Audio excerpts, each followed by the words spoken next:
Thank you, David. That was very speedy. So we will try and get back on some semblance of time here. I have just 3 slides to share out of this whole talk, so we'll be really speedy.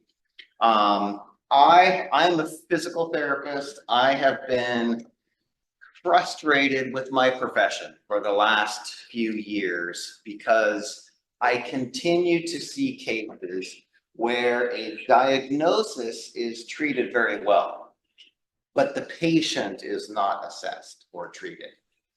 And I came upon an article, and we're going to skip over all of these guys here, talking about over-specialization and siloed care. My first career, I was a firefighter EMT. And on the left-hand side here, you can see what the training is like. And oftentimes that is how we research our patients. We have very specified inputs and very specified outputs. Apply intervention A, look for outcome B. That's it. It's very sterile. Our patients are not that. Our patients are complex. Our patients aren't just a diagnosis. Our patient is multifactorial. And in the real world, you train on the left side, and what happens on the right side?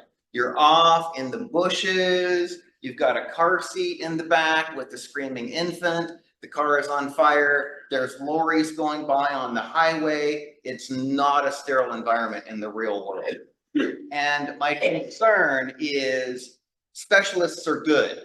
I myself am a specialist. We're all specialists. We need specialists. But when we isolate ourselves from everyone else because we're too good or our patients are too important, then oftentimes things get missed. Have you seen this before? Yeah. This is kind of how we end up practicing because we love our special information, right? This one right here. So this article by Langevin in 2022, we love this horizontal line, right? Either the patient is ill or they're not. Their A1C scores are good or they're bad. The patient either falls or they don't. The patient is independent or they need a higher level of care. But our patients also live on this vertical line, and that is harder to assess, and it's harder to research, and it requires increased time and effort for us to explore those opportunities to reach where the patient is. And that leads me to a little video that I want to share with you about where I have been practicing for the past 3 years. That is really good. So I come with a very much American perspective, and I look forward to these international conferences so that we can connect and we can talk and we can compare. In my world, when a patient comes in to see the provider and the primary care, there are a certain number of priorities that the doctor has to think about, and there's limited time. And we need to talk about all of the things that are important from the medical perspective. And the medical perspective may include things like diagnoses and medication management and mobility and things like that. However, those perspectives may not match the patient's perspective. The patient may have other stressors like his health and his sleep.